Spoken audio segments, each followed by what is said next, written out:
বছরে বাংলাদেশে বিভিন্ন আইনশৃঙ্খলা বাহিনী সরকারের একেবারে উচ্চপদস্থ কর্মকর্তা এবং নির্বাহীদের আদেশে হাজার হাজার নাগরিককে গুম করেছে, খুন করেছে।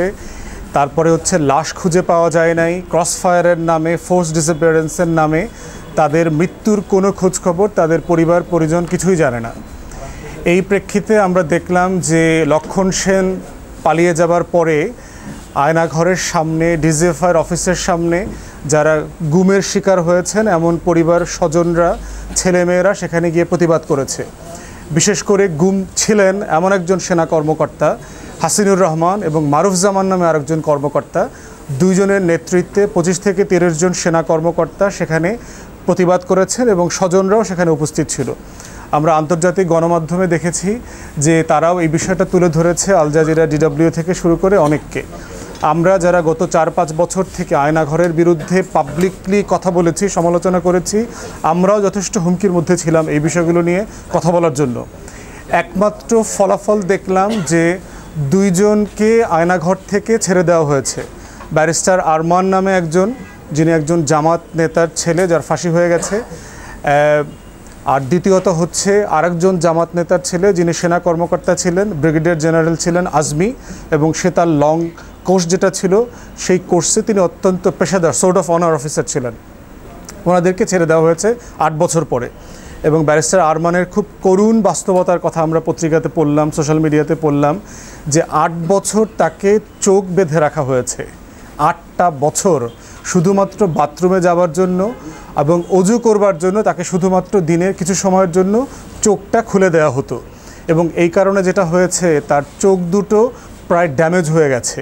সে খুব অল্প দূরত্বে, 3 থেকে 4 ফিট দূরত্বের বাহিরে আর কিছু দেখে না।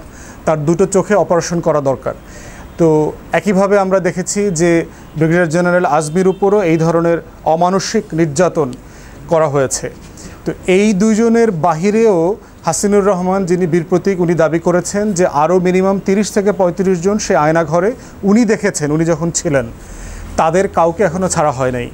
আমরা ইতিমধ্যে দেখলাম যে গুম খুন নিয়ে যারা ক্যাম্পেইন করছেন গত অনেক বছর থেকে, মায়ের ডাক, সেই সংগঠনের নেতৃবৃন্দ এবং যারা ক্যাম্পেইনার আছেন তারা বিভিন্ন জায়গাতে ক্যাম্পেইন করেছেন, প্রতিবাদ করেছেন, ক্যান্টনমেন্টের বিভিন্ন জায়গাতে গেছেন, সেনা প্রধানের সাথে দেখা করবার চেষ্টা করছেন এবং তাদের ডিজিএফআইয়ের প্রধানের কাছে তারা দাবিনামা পর্যন্ত উপস্থাপন করেছেন। ডিজিএফআইয়ের পক্ষ থেকে তাদেরকে বলা হয়েছিল তারা এই বিষয়ে একটা আপডেট দেবেন। আমি যতটুকু জানি 2-3 দিন আগ পর্যন্ত মায়ের ডাকের সমন্বয়কের সাথে আমার যে কথা হয়েছে, ডিজিএফআই এখন পর্যন্ত কোনো আপডেট দেন নাই। তারা ইতিমধ্যেই আইনি প্রক্রিয়া শুরু করেছেন এবং ডিজিএফআই থেকে শুরু করে আপনারা জানেন যে শেখ হাসিনার যে প্রতিরক্ষা উপদেষ্টা ছিল জেনারেল তারেক আহমদ সিদ্দিকী, তার নেতৃত্বে জিয়াউল হাসান স্বীকার করেছে, ডিবির রিমান্ডের যে বক্তব্য এসছে, ওনাদের সর্বোচ্চ হুকুমেই এই গুম খুনগুলো করা হয়েছে। তো সেগুলোর ব্যাপারে ওরা দেশে এবং বিদেশের আদালতে মামলার প্রস্তুতি নিচ্ছেন। আমরা আশা করব যে আন্তর্জাতিক অপরাধ ট্রাইব্যুনাল যেটা হয়েছে এখানে, সেটাকে সংস্কার করে আইনি কাঠামো পরিবর্তন করে যে প্রক্রিয়া শুরু করবার কথা রয়েছে জাতিসংঘের তত্ত্বাবধানে এবং টেকনিক্যাল সাপোর্টে, তারা এই কাজগুলো অবিলম্বে শুরু করবেন। আর এই কাজগুলোর সাথে আরেকটা বিষয় যেটা জড়িত হয়েছে সেটা ব্রিগেডিয়ার জেনারেল জিয়াউল হাসান গ্রেফতার হওয়ার পরে যে আরি পাতান নামে যেটা হয়েছে, ন্যাশনাল টেলিকমিউনিকেশন মনিটরিং সেন্টার যেটা NTMC, এই প্রতিষ্ঠানটা মানে ন্যাক্কারজনকভাবে আমরা পরবর্তীতে দেখলাম গণভবন দখল হওয়ার পরে যে 2500 গুরুত্বপূর্ণ মানুষের উপরে তারা এনক্রিপশন ভেঙে তারা মানে চুরি করে তথ্য মোবাইল থেকে বের করেছে এবং প্রত্যেক দিন এই শেখ হাসিনার কাছে তারা এই রিপোর্টটা প্রদান করত। ইভেন আপনারা দেখেছেন যে গণভবন দখল হওয়ার পরে এটার অনেক ছবি ওখানকার ছাত্র জনতারা অনলাইনে দিয়ে দিয়েছে।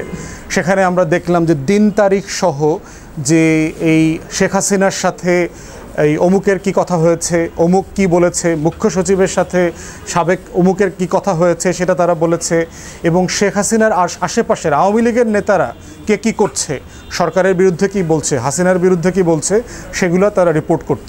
এবং সবচেয়ে বেশি আমরা যেটা দেখলাম, সবচেয়ে বড় আকারে যেটা করেছে সেটা তারেক রহমান এবং তারেক রহমানের চারপাশের ক্লোজ মানুষদেরকে আড়ি পাতা, তাদের কাছ থেকে তথ্য সংগ্রহ করা এবং সেটা শেখ হাসিনাকে দেয়া।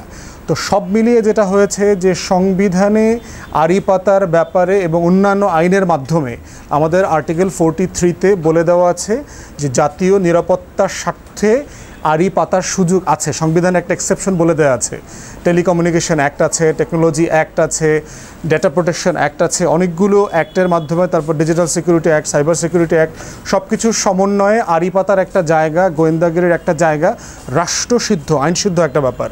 কিন্তু যেই জিনিসগুলো আমরা দেখেছি এটা আসলে আইনের মধ্যে পড়ে না। এগুলো দেশকে রক্ষা করবার জন্য, দেশের নিরাপত্তা রক্ষা করবার জন্য, দেশের স্বার্থ রক্ষা করবার জন্য, স্বাধীনতা সার্বভৌমত্ব রক্ষা করবার জন্য এখানে কোনো আয়োজন দেখলাম না। এই পুরো আয়োজনটা হলো শেখ হাসিনার মতো একটা অপদার্থ অবৈধ স্বৈরাচারকে যে কোনো মূল্যে ক্ষমতায় রাখার যে আয়োজন, এই আয়োজনের এক্সেপশন হিসাবে কনস্টিটিউশনের আর্টিকেল 43 ড্রাফট করা হয় নাই। অতএব এনটিএমসি যা করেছে, জিয়াউল হাসান যা করেছে, তারেক আহমদ সিদ্দিকী যা করেছে, ডিজিএফআই, এনএসআই, এসবি থেকে শুরু করে ডিবি, যারা গুম খুন প্রত্যেকটা ঘটনার সাথে জড়িত কোনো না কোনো ফর্মে, তাদের এইটা হচ্ছে আমাদের দেশের আইন, স্বাধীনতার ঘোষণাপত্র এবং সংবিধান প্রত্যেকটার সাথে একটা সাংঘর্ষিক জায়গা ছিল।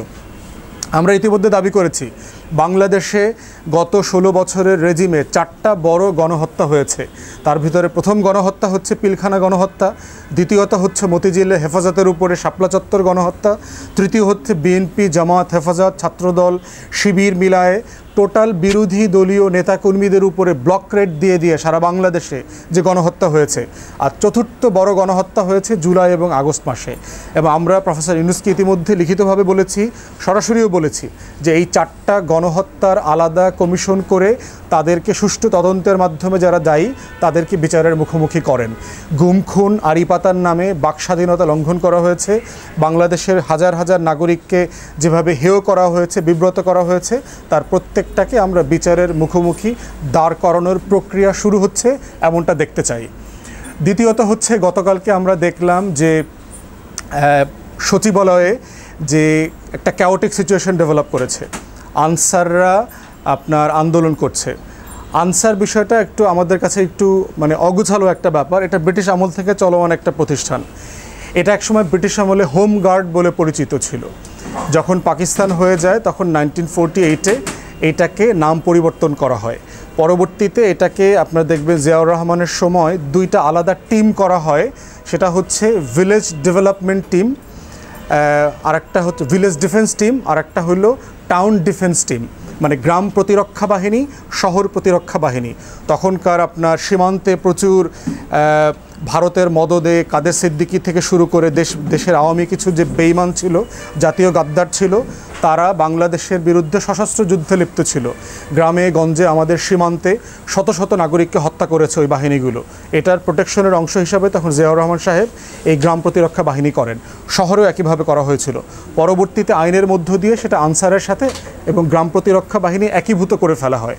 বর্তমানে এই সবটুকু মিলায়ে আনসারের সদস্য হচ্ছে প্রায় 61 থেকে 62 লক্ষ। এর ভিতরে অনেকগুলো চুক্তিভিত্তিক নিয়োগ আছে। এর ভিতরে ধরেন 70,000-এর মতো আছে যারা আনসার সদস্য, যারা পার্মানেন্ট স্টাফ না, তাদের চুক্তিটাই হচ্ছে একটা অস্থায়ী 3 বছর মেয়াদি চুক্তি। এই চুক্তিতে কি থাকে, তাদেরকে 6 সপ্তাহ থেকে 3 মাসের একটা প্রশিক্ষণ দেওয়া হবে রাষ্ট্র, তাদেরকে একটা অস্ত্র দেবে এবং একটা আইডি কার্ড দেবে। তাদেরকে যে কোনো কোম্পানি, সরকারি বেসরকারি, থানা, টিএনও অফিস তাদেরকে হায়ার করতে পারবে, ভাড়া করতে পারবে। এই বিনিময়ে তাদেরকে থাকার জায়গা দিতে হবে, খাওয়ার জায়গা দিতে হবে, খরচ দিতে হবে, তাদেরকে অস্ত্র রাখার জায়গা দিতে হবে, আর তাদেরকে দৈনিক 540 টাকা বেতন দিতে হবে। এইটা হচ্ছে তার চুক্তি। এই 70,000-এর মধ্যে অলরেডি 55,000 লোক ইতিমধ্যে বিভিন্ন ফর্মে চাকুরিতে আছে। বাকি 15,000 লোক হচ্ছে এখন বিশ্রামে আছে। এটাকে বলে বিশ্রাম পিরিয়ড। প্রত্যেক 3 বছর পর পরে ওনারা বিশ্রামে চলে যেতে হয়। ওই সময় বাকিরা যারা অ্যাভেলেবল থাকেন তাদেরকে আবার চুক্তিভিত্তিক নিয়োগ দেওয়া হয়। অতএব এই আনসারদের রাষ্ট্র কোনো অন্যায্য আচরণ করেছে, তাদের প্রতি কোনো বৈষম্য করেছে এমনটা বলবার অথবা দাবি করবার কোনো সুযোগ নাই। তারা যে আন্দোলনটা করেছে এটা খুবই অন্যায্য এবং অযৌক্তিক একটা আন্দোলন। এটার সাথে তাদের চুক্তির সাথে কোনো সম্পর্ক নাই। আমরা ভিতরের খোঁজখবর যেটা যতটুকু জেনেছি, এটা পরিচ্ছন্নভাবে একটা উস্কানি দেওয়া ছিল। আপনারা জানেন কয়েকদিন আগ পর্যন্ত আনসারের প্রধান ছিল আওয়ামী লীগের এমপি মন্ত্রী ছিল ছাত্রলীগের সাবেক সভাপতি এনামুল হক শামীমের বড় ভাই। তাকে গত 1-2 সপ্তাহ আগে মাত্র এখান থেকে সরানো হয়েছে। ব্যাটালিয়ন কমান্ডার থেকে শুরু করে আনসারের লিডারশিপে যারা আছেন অলমোস্ট সবাই হলো সাবেক ছাত্রলীগ নেতা এবং অথবা মাইনরিটি কমিউনিটি সদস্য।